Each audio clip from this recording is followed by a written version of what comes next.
Welcome friends to another r/MaliciousCompliance video. If you want to be a true help to the channel today, make sure to hit the like and subscribe buttons down below. That said, our first story of the day is by NT Engineer. No pagers allowed? No problem. A post just a little bit ago about a cell phone policy made me remember this little act of malicious compliance that we did back in the early 90s. In the early 90s, we didn't have cell phones. We had pagers. Someone would dial a number, punch in their number, and it would beep at you and show what number you were supposed to call back on. They were very useful. I was working at a company at that time and almost everyone had pagers. It was very useful as if someone wasn't at their desk, they usually had their pager number known to everyone who needed it, so we would just page them. Well, one of the company executives had watched something on TV about how pagers were being used for drug transactions. He had watched the whole TV program and was 100% convinced that everyone walking around the office with pagers was dealing drugs out of the office, which was dumb. So the next day, we all get a notice by paper. No non-company pagers are allowed in the office or used for any company business anymore. Well, the thing was that the company didn't provide most of the pagers. Most of the pagers had been paid for by us individually,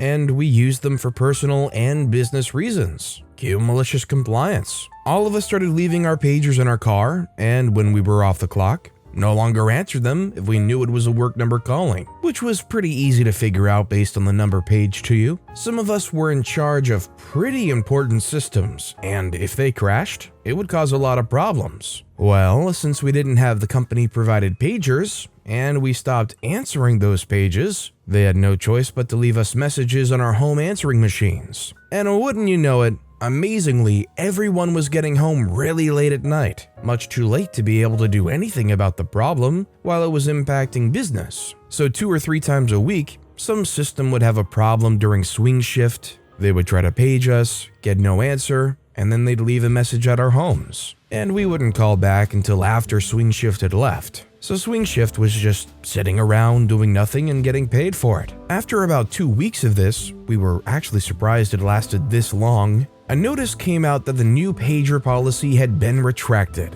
and it asked that we start answering our pagers after hours again. Some people played hardball and refused, saying it was their personal pagers, and if the company wanted them to answer a pager for company business, the company could buy them one.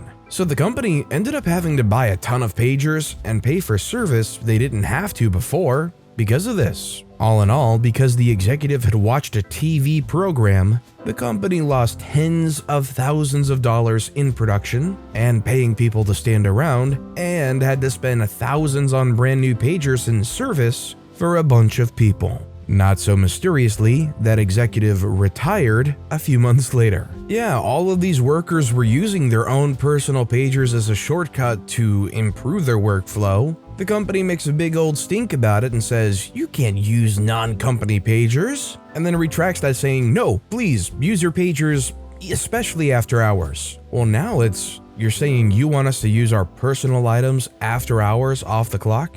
Why? Also, this story is great because it kind of takes me back to my absolute youth. It's kind of funny because I'm old enough to have been around when people were still legitimately using pagers and before most proper cell phones, but also still young enough to grow up through the rise of the modern day electronics and social media and stuff. Having been born in 95, everybody lists millennials to 95 or Gen Z being starting at 95. I don't know where I fit in with that. Have you ever personally used a pager or seen people using pagers, or was that just a little too old for you? Let me know about you guys in the comments down below. Our next story is by a monkey and a lava lamp, putting the team back in team cell phone. Back when I started my second ever job, I was in a team of 3 plus a manager, and we had a cell phone for emergencies which should rotate between team members. Instead, the manager kept it. It was fully paid for both calls and data, and she'd call us if anything happened that needed our attention. That manager and I started on the wrong foot, since I was interviewed by a different person for a different team,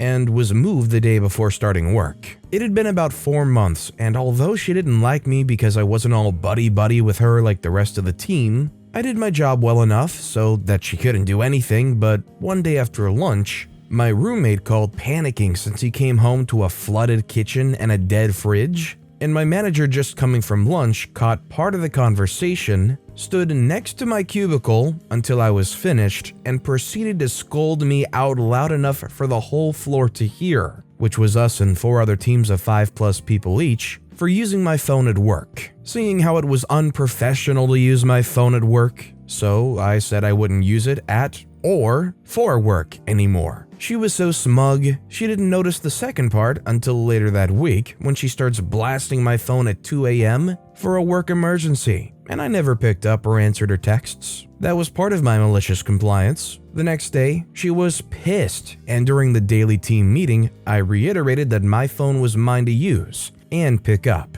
and if she wanted me on call, she'd have to relinquish the team's cell phone, for which she hated me even more. She had canceled her line, so the supposed team phone had all their contacts, personal email, social networks, even personal photos and videos. When I noticed this, I brought the phone to IT for non-compliance, and they wiped it for me and brought it back to the 3 work-related contacts on the contact list, and 2 apps we used for checking those work emergencies. When I gave it back at the end of the week, she had about 50 missed calls from different numbers, no contacts anymore, so they only showed up as phone numbers, and over 100 text messages in the same way. I stayed in that job for almost a year after this, with my manager speaking maybe 6 sentences to me during that time. I loved the quiet. I mean, you've got to be honest, this manager going and taking this team cell phone and banking on using it as their main line was kind of just dumb. Imagine the company assigning you a cell phone so that you can increase productivity with your team and you're supposed to rotate it around. And they go, no, I'm gonna actually use that for myself, put all my social on it, take photos and videos on it, text messages. Not only is it dumb like I said, it's also really insecure. I wouldn't put all my personal stuff on a team cell phone. This next story is by Effet Consultant. Repair shop won't take credit card. This happened about 20 years ago. I lived about 40 miles away from my office and did the daily commute. Several people at the office did the same thing. I usually worked 7 to 4 so I could skip the bulk of rush hour traffic. I don't remember exactly how or what happened, but basically after work, one day, my minivan decided to quit working. Best I can remember, it was acting weird, some kind of transmission problem, and just quit going. Luckily, this happened between my office and the interstate ramp. Everything else with the van was fine, no engine problems, etc. It was only about 5 years old at that time, and I never had any trouble with it.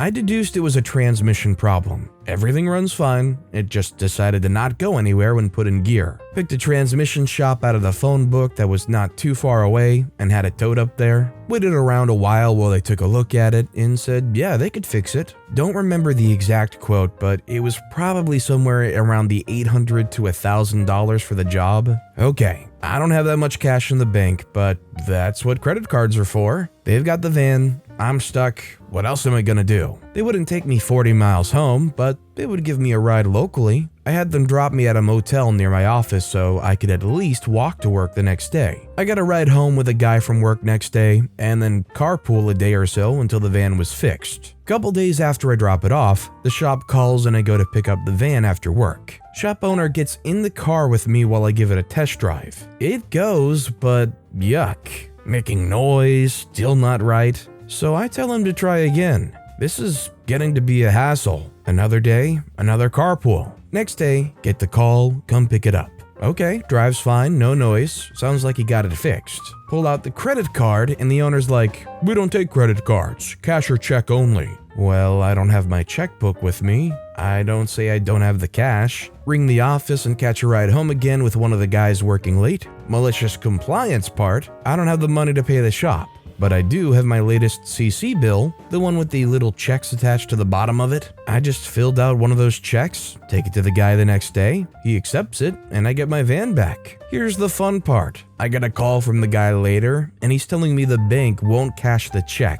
They tell him it's from a credit card company and he can only deposit it. But he doesn't want to do that because he's overdrawn at the bank. Asks me again if I have cash, and I told him I already gave him a check. He's complaining to me he's overdrawn at the bank and they'll take that out of his deposit. Not my problem, dude. Sweet revenge for all the hassle. It's definitely not too often that I'd hear somebody trying to pass their overdrawn bank account issues onto the customer. As far as restrictions on customers or raising prices, raising employee wages, or a shortage on stock, those you'd probably hear about. But because this dude's bank account is overdrawn, he imposes some pretty strict restrictions on his customers. I don't know about you, but how many people are going to some kind of repair shop or a transmission shop and paying in cash? I'd be willing to bet not the everyday average person. Our next story is by context required. We can wear anything we want in the house? Prepare to be just as uncomfortable as I was. So I'm a 17-year-old boy who lives at home with my mom and older sister. Recently, my sister has taken to wearing a t-shirt and a thong around the house. I asked her to stop as it made me feel uncomfortable because I didn't particularly want to see her privates. My mom was not too pleased and claimed I couldn't tell my sister what to wear in her own house, and even asked if it was something sexual. This is not the case for 3 reasons. 1, she's my sister. 2, I'm asexual. 3, I'm gay. Now, most of you are probably expecting me to say I walked around with my meat and 2 veg wriggling around like several puppies in a paper bag. But come on, that's below even me. No, I got creative. Now you see, for a guy, I'm very feminine. I like wearing skirts, dresses, crop tops, etc. Let's just say my mom is not the biggest fan of this, and there's one item of clothing she hates more than anything else: the maid outfit. So I spot my sister going downstairs in just a thong and a t-shirt once again, and she asks if I want to come watch TV. I tell her yes, and that I'll be down in just a minute. I head into my room, slip into the maid outfit, and head downstairs. I've never seen someone so confused, angry, and disappointed. She told me to go get changed, to which I reminded her that we couldn't tell each other what to wear in the house. Looking annoyed but still slightly defeated, she told both of us to go get changed, and my sister dropped it. So I won? In all sincerity, by force, my mom has come to accept my more feminine side a bit more now, and we have a little chuckle about this incident now. I love that when you're getting into the story and you know this is malicious compliance, your brain instantly goes to, he's gonna put on a thong, isn't he? OP basically pops up and slaps anybody thinking that and was like, no, we really gotta put on a show here. I suppose it really depends on what the household's dynamic is like, but in OP's shoes, I'd be pretty darn uncomfortable with a sibling wearing that too. And is it weird to anybody at all that the mom questioned if it was a sexual thing? If you go to Walmart or something and somebody's walking around with their butt hanging out, do you want to see that? Maybe the mom does. And our final story of the day is by ActiveSkin1245. Go to the dentist or doctor on your own time. Decades ago, I worked for a small bank. They treated the employees rather poorly, but the job was easy and it had decent benefits. There were 2 tellers and 2 supervisors in our branch, and each level held half of the vault combination because vaults are under dual control. In the event of an emergency, the other half of the combination can be obtained. But the vault would need expensive locksmith service ASAP to change the combination and restore the dual control. I needed to see the dentist and preferred early morning appointments. I had negotiated with my colleague for coverage. She would take my early hours, and I would take her late hours in exchange, and we would be even, all while ensuring that the branch was covered. Both of us were team players and had this arrangement for a long time. One day when I had an early morning dental appointment, my colleague's car broke down. I arrived at work at the agreed upon late start time and was greeted by my branch manager, who immediately started screaming at me because they had to break dual control and get the emergency combinations due to my lateness and my colleague's car trouble. I told him where I was and that the plan was to swap, and he continued to yell, "Go to the dentist on your own time." From that day forward, I went to the doctor or dentist on my own time. I had plenty of sick leave and I used it, and they paid me for the whole day every time. My last-minute callouts ensured chaos and additional expensive locksmith calls. Sometime later, I had a bad accident with broken bones, surgeries, etc. I went on short-term disability and was entitled to full salary during my disability because benefits. Then, after exhausting my entire short-term disability benefit, I quit. The bank was bought out shortly after I left. Although this is a good malicious compliance, and this might be controversial of me to say, but I do feel like the bank manager wasn't wrong. From what I'm gathering, it wasn't formalized that they were able to just negotiate when they would swap off or whatever. Like they would just fill in the scheduled hours for each other when it seemed convenient to them. So the manager being upset that the person just isn't there when they're scheduled to be there and saying go on your own time,